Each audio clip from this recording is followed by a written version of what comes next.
Well, good morning. Welcome to the Brazilian American Chamber of Commerce. It's a pleasure to have all of you here with us today to talk about a topic that couldn't be more pertinent given what's going on in Brazil and the world. I was just in Brazil for the last 2 weeks, and people were talking about how much fumaça, how much smoke, kind of.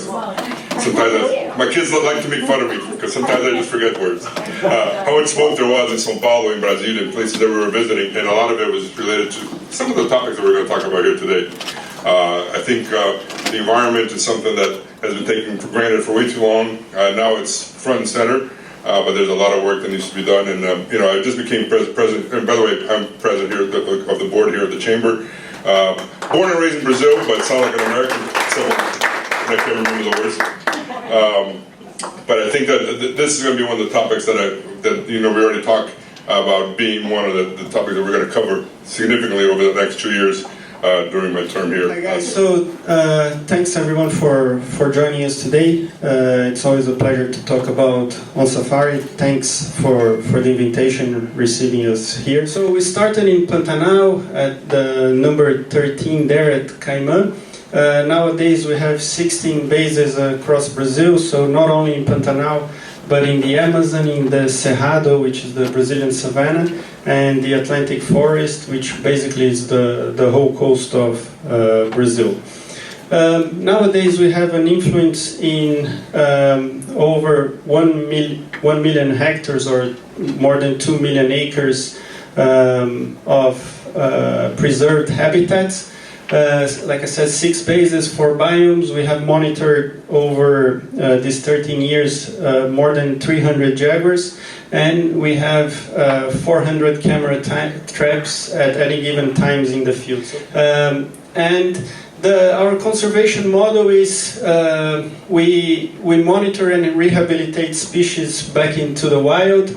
We're working with local communities, doing scientific projects, by creating transformative experiences like ecotourism, for instance, raising awareness by producing books and documentaries, with sustainable financial mechanisms, so with endowment funds, carbon credits, biodiversity credits, and which is where we're working more at the moment, is creating large ecological corridors.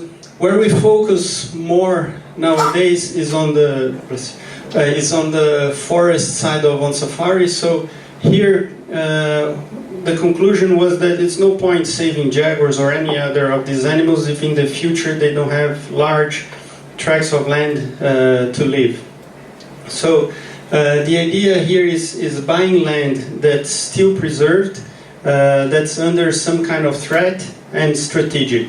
So with that we can create large ecological corridors, and then all the benefits that a corridor can bring, right? The putting carbon into the soil, how to say in English, the flying rivers, and so forth. But mainly for animals to have a big area to live. Nowadays we have 4 reserves of our own. So we started in 2019 in a river here in the south of Pará state. So there's a river here, and we can see what happened there over the last 30 years in terms of deforestation. So we went there to reintroduce a couple jaguars. Every time I flew there, half of the forest would disappear, and we thought we needed to do something. So we started buying land in the southern part of this river here. This river, it's about 150 kilometers long, 150 miles long, and by 2021 we managed to protect about 100 miles of it. And then we talked to the governor of Pará, the state where this is, and recently he declared this whole area a conservation area. So in theory this project is done, but being in Brazil we know it's not quite, the laws are not always enforced the way they need to be. So we're still working there. And the whole importance of protecting this river here is to stop this deforestation coming up. And there's like a 15 million acre conservation area on top of that that would be threatened if deforestation kept going on. The second project we did in 2020, so here is Caimã, where Onçafari started. This area here, Santa Sofia, is 35,000 hectares, so I don't know, 80,000 acres or something like that. It's an area that was 99% preserved. It had borders with 2 rivers, over 100 miles of riverfront, and it was for sale. And a guy from Campo Grande, the capital of the state, was going to buy it, and he's a cattle rancher. Nothing against cattle rancher, but his point is to raise cattle. In Pantanal, you can legally deforest 50% of your land. And probably this is what the guy was going to do. That's his business.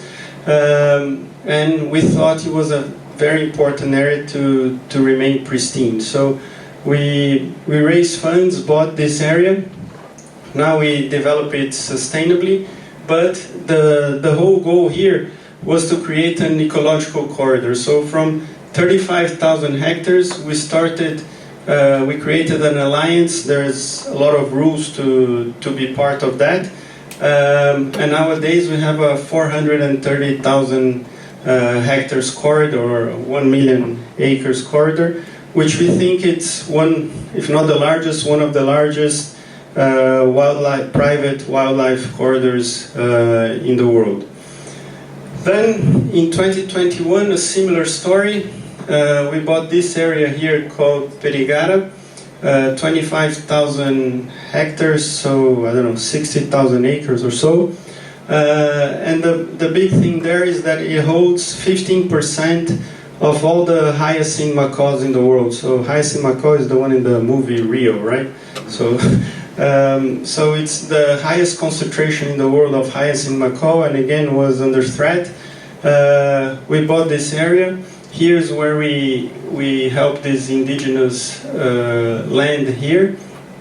And here is the largest RPPN in Brazil. RPPN is a sort of easement you have in Brazil of an area that needs to be forever conserved.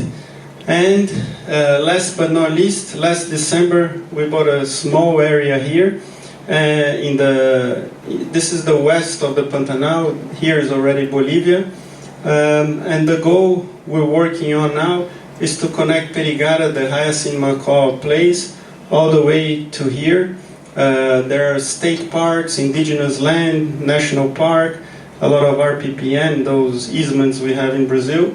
And we're working with a lot of American organizations like the Bezos Earth Fund, the Bobolink, the Rainforest Trust, and so on. And the idea is to be able to connect all this land here and create a almost 2.5 million acre wildlife corridor. So this is the big project we're working at the moment. So the fires hit our reserves very bad. So we lost a lot of things like our rewilding enclosure. A lot of the animals unfortunately died. I think the fire was much stronger this year than ever before. The fires we experienced 19 and 20, you used to see a caiman or some snakes that unfortunately were burned. But this year the fire was so strong and so quick with lots of wind that any animal, any species that I would mention here, we found to have lost their lives there. So it affected us very bad. This is Gaia. Gaia is that jaguar you guys saw before. We've been following her since her birth. She's the daughter of Esperança, which is the one that started the whole process with Onçafari. And like I say, if even a jaguar can't run away from the fires, imagine the other animals, right? So just to give you an idea, this is the macaw area that I told you guys. So we had 85% of it burned. This is the little area we bought, which in theory it's a very flooded places. Here it is. In that part by the Paraguay River is a little bit drier, so it burned about 20%. And Santa Sofia, where we created the large corridor, about 65%. So for Onçafari has been a huge impact, and that after all the preparation we did, I mean, for the first time I felt that this year we were really prepared to combat fire. So we have private brigades in all of our areas, because when you have fire, there's no point calling the firemen, right? It takes a week for them to get there. We had over 200 miles of fire breaks, a trained team, all the equipment. When the fires were happening at Caimã, for instance, we had 200 men fighting the fire, 7 airplanes, 2 helicopters, and it didn't make any difference. You know, the fire just goes. It gets to a point that it gets so big that it just goes where it wants until it rains. Otherwise, there's no point. There's no way of putting it out. Does the cost of getting land go down because of the fires? Is there any silver lining to it? Not really, because the way that land is sold, especially in the Pantanal, it's equivalent to how many heads of cattle, let's say, per acre or per hectare. And the fires, in some ways, in some places, are actually, in a bad way, good, because then the pastures regenerate, good for cattle ranching. So for us, the only good thing is that very preserved land is not worth a lot. The lands that are worth more are the ones that have been cut down and have pastures. So in that way, we're actually, Pachi is very involved with this and all these American organizations. We just bought, I think, 7, 8 properties around this last one that I showed. And we're helping to create a state park, because it's an area that was flooded 25 years ago. It remained flooded until now, so everybody that had farms there lost their land, unfortunately. Was an ecological disaster as well, because all the trees died. But after 25 years with no one there, nature always preserved, right? So now it's a beautiful place, a lot of wildlife, pristine waters and everything. But that's drying. So it went from 650,000 hectares 25 years ago to 350,000 hectares, and one day it's going to dry again. So we're seeing the opportunity to buy land now and create a big state park, about 160,000 hectares. So the one advantage we have as conservationists that Brazil, like if you go to South Africa, the most expensive land you have there is the land under ecotourism that's preserved. In Brazil, that still didn't happen. So I think now is the time to try to preserve as much as possible.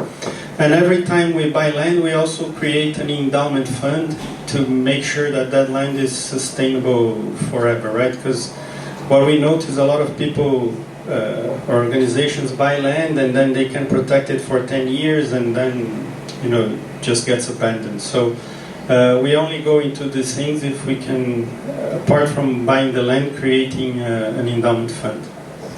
So I'm with Sumitomo Mitsui Trust Bank, and one of our stated objectives is to invest our money into impact equity. I think our current plan is about 350 million per year, and then we hope to bring in other Japanese investors, like large corporations, whom we manage and trust. So with that as the background, as a bank, we're looking at risk return. So we are also investing in certain funds that are reforestation funds, but they have a risk return model showing us that, where the returns are coming in how many years and at what point it's ready, as you said, maybe for a future sale, in your case, donation that you mentioned. So is your land acquisition activity purely from such philanthropic types of donors or commercial or both? I'm very curious to know so that we could follow up. So far it has all been philanthropic. I would say 90% of all our donations up until last year were all Brazilians, private person that donated, which I think was almost a miracle, because in Brazil you don't have this you don't have tax benefits, you don't have this culture of donation and everything. Then Pachi, that now works with us, she used to work with CCS. How do you explain CCS? It's a fundraising consultancy, I think the largest one in the world. And our focus now is focusing on here in the US because of the culture of donation and the tax benefits you get here. So this year, like I said, we have all these big funds that are now helping. But so far it was purely from a philanthropic point of view. But we're starting to look at carbon credits, biodiversity credits. You mentioned ecotourism, so we're about to bring a big group of maybe the third largest one in Africa to Brazil to start lodges there, because I think this will really put Brazil, Pantanal, the Amazon on the map. So I think now more and more there are opportunities for return, let's say. Hi, my name is Marcus Ribeiro. First of all, I'd like to remind everybody that there is a possibility to donate through Brazil Foundation. We are all like a group of Brazil Foundation here, and it would be fantastic because you can get the tax benefit. I was wondering when you mentioned that you have an endowment that will help indigenous communities that are in the region, and are these endowments specifically for any purpose, like education or training, or you're using the endowments also to train them for fire brigades, or what is the endowment? Yeah, I think all of the above. What we learned is they created like an association, and they tell us, I mean, we suggest, but they are the ones that decide what's more important and in which order. So the first thing, we remodeled the school that was there that was falling apart.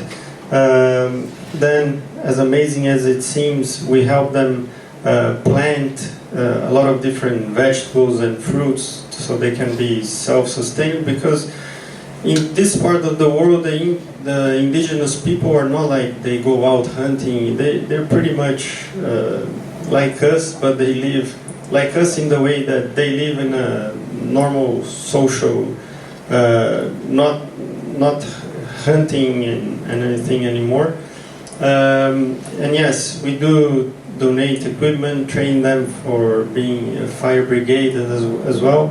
We're helping them connect with other indigenous community and relearn how to do manual artesanatos, how do you say?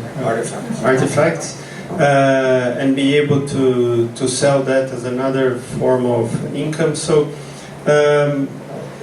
basically they tell us how to help. We influence to a point, but what we learn is better to let them decide, otherwise it doesn't really work. Well, thank you very much for this excellent presentation. Congratulations.